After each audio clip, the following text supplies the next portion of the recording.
Up in a coma.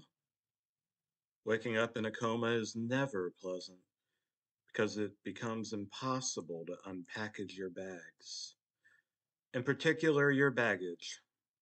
I just drank 45 beers or so, or such. I lost track of count, and I lost track of time. 2:22 p.m. Is that what the clock said? I don't think it could tell p.m. It may have been a.m. Oh, well. I don't know. And I can't say that I care either. Such a pounding headache. But the memory remains. And as the seconds go by, oh shit. It's gotten closer. Warmer. So incredibly warm. Was I in hell? Yes, I was in hell. Was I Satan? No. No, but I trusted Satan. Hmm. My flesh melted like Swiss cheese on a hot summer's day in Glendale, Arizona. My name is Glenn, I think. Or perhaps it is Dale. Well, no matter.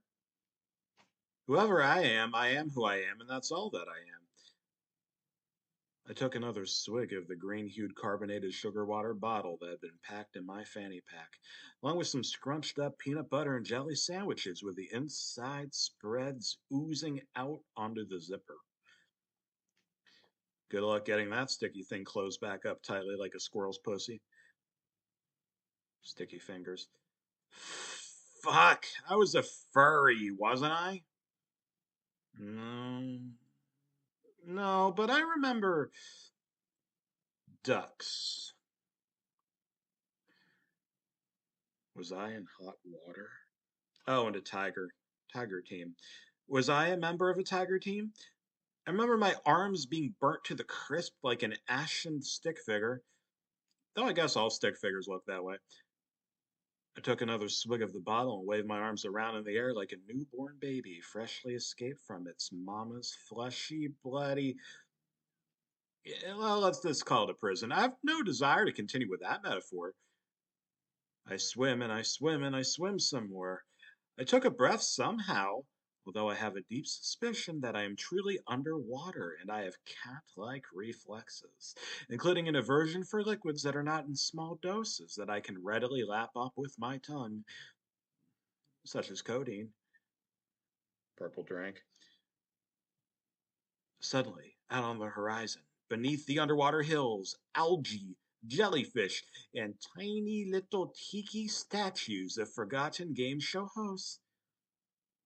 I see it. A pineapple. And it is moving. It is coming to greet me. To greet me how? I do not know. I cannot move. I try to sing, and I whistle. Yet I cannot whistle. I do not know how to pucker my lips. Sweet G's is this really? I stop flailing my arms and I float right over to the door and instinctively let out a knock. The door opens in a flash, and to my surprise, neurotic, neurosis, sweet psychosis, it is an anthropomorphic sponge. Yellow and disheveled and porous is he. I pinch my nose, but nothing happens. I am clearly not dreaming anymore. Or am I in the coma? Welcome to Alcor, Patrick. SpongeBob man exclaims before hugging me and kissing me on the lips. That's how we do it here in Europe. Europe? What the? I am scared. So scared of Europe and all of its Europeans. I attempt to flail, but I cannot move. This is your new home. Life extension. We're going to be best friends forever. I throw up, but all that comes out is pixie dust. Not cocaine powder, mind you, but actual pixie dust candy. The sponge man eats it, and his eyes go from bulgingly bloodshot to a sudden, practically instantaneous transformation to gelatinous ink blots. I do not eat a gelatin, as I am a vegan. Oh boy, it's time to go jellyfishing. The yellow sponge man grasps me. I let out a scream, but it is no use, as I no longer have a mouth. He shoves me inside one of his pores, and before I know it, I am. How could this be real? How could this be? I am. I am not even a newborn baby. I am attached to his umbilical cord. Its umbilical cord. You'll be safe inside of here, little buddy. I know you can't breathe, but that isn't a problem yet at your point in life. I hear her footsteps as he, she, it, I am not quite sure, runs away at frantic speeds, even though it is underwater and I should not be able to hear anything at all, let alone my sponge mother's voice. I need to get some Krabby Patties so that my baby can be nourished. Exclaims the no one in particular. Or is that so? A slamming open of doors. I could still, somehow, I could smell it. The scent of fast food grease? Is this what it was like to be home for this creature, even though it had just come from home? I repositioned in the sponge man's uterus and began to kick. So, little fella, you're going to need all of the vitamins and minerals you can get so that you can grow up big and strong.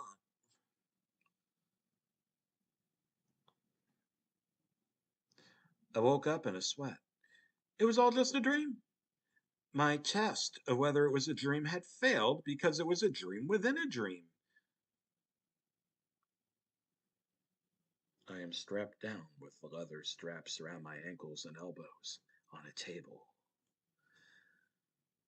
I can barely see out of the corner of my eyes, despite having once had peripheral vision like a frog or a fly. I see toasters, butter, bagels. What is this place?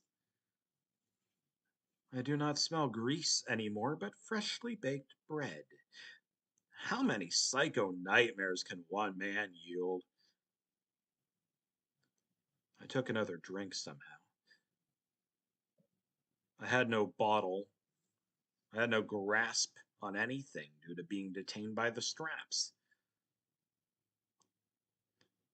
Have I finally found my way home?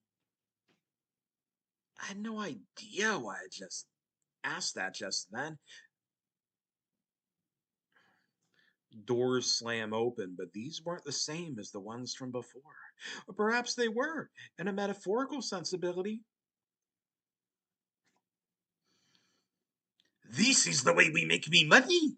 Something that sounded like a mix between a Scots-Irish accent and Dr. Wily from the classic 1990s Mega Man cartoon, blurted out enthusiastically. All it takes is a little bit of extract. Vanilla extract, I muttered in distaste. The very same. Practically giggled like a school girl without a filter. I am a vegan. That will not do, I reasoned as a way out of the abuse. Oh, no worries. We've already been provided with the cream. Lobster like hands unclamped me from the leathery chains that bound me. It was a crab man, and within seconds he was holding a jar. My Buddy Holly glasses had been lost somewhere along the way, so all I could do was squint like a George Costanza. The label was worse than I ever could have envisioned. SpongeBob's remains. Sponge a la mode! The crabman exclaimed as he shoved an apple in my mouth and sedated me. But no, he wasn't knocking me out with a tranquilizer drug, as it turned out. He was simply making me servile. Docile. I was being injected with, quote unquote, SpongeBob's remains, quote unquote. And all I could do was laugh and smile and cry.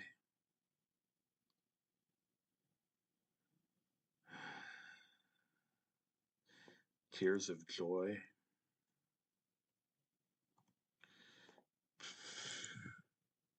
Soon, Patrick, it will all come to light. Durr.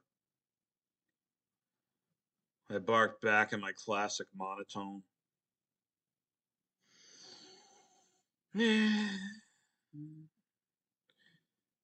I scratched my ass and I took a sniff of the fresh baked bread. Just then, another anthropomorphic Lovecraftian creature walked on down the hall. But this time it was a squid. Mr. Krabs, I need to take a piss.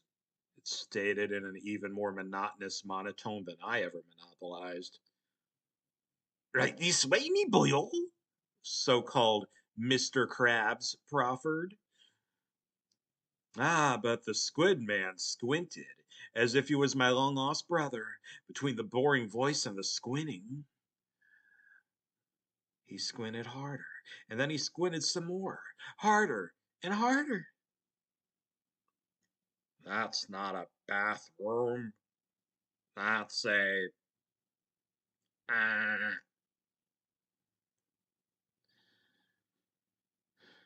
I took another drink somehow, now realizing it was not codeine or purple drink. At least not anymore. But a distinctive pineapple seasoning with cream of coconut, rum, maraschino cherries, and blue curacao.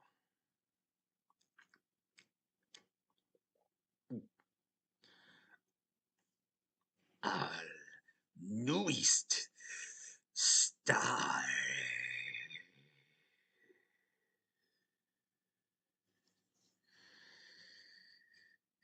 The crabman said, gritting his teeth so hard that I couldn't tell if he was pleased, angry, or just straight up nuttier than Grandma Edie's nuttiest fruitcakes on a Christmas Eve evening fender bender. Life extension? The squid man said with an excited hesitation. Oh, shit. Fuck. Ah, shit. Fuck.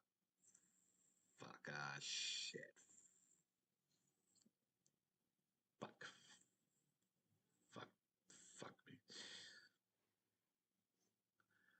The squid man pulled down his pants and he rained golden showers upon me. Could this all continue to be some sort of nightmare? Yes, the squid man said, reading the vibrations of my mind's messages through some sort of secret telepathy that even I'd never been aware of before. Now you're playing with power.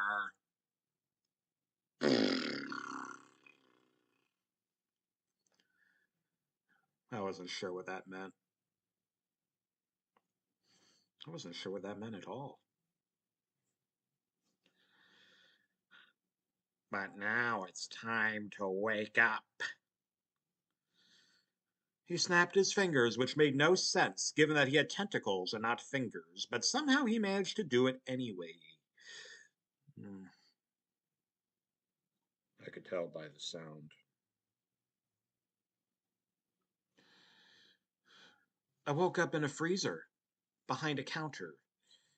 Had I been dead? Mm, I didn't pay it no mind. I yawned for what felt like minutes before I got up and stretched, and I couldn't believe my uncontrollable bladder.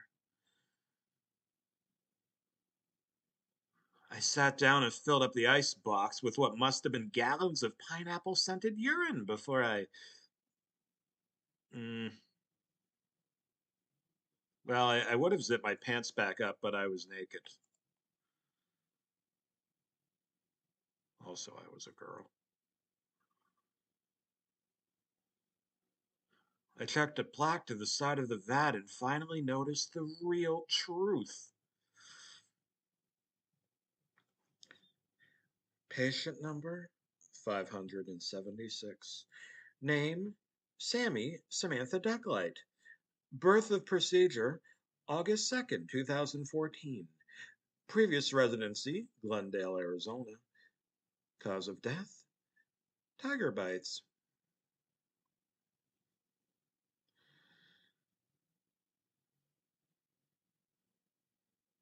There was a key hanging next to the plaque by a small hook. Upon closer inspection, it was shaped like two D's. Hmm. Was this some sort of commentary on my breast size?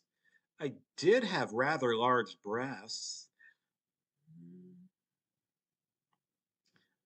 I noticed lockers across the hall, including one that matched my number. I hoped as hard as I could that there was a bra inside for my ginormous knockers, but instead, there was one item, and one item only, a Dunkin' Donuts visor, with the appearance of claw marks, as if it had been mauled apart by lions. Ah, but wait! Underneath the visor, there was indeed a second item that had been folded away into several evenly spaced, symmetrical squares. Hmm.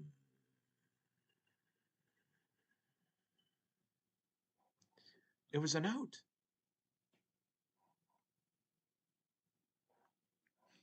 Upon my perusal, I let out a gasp that could stop even the most apathetic of sociopaths cold dead in their tracks.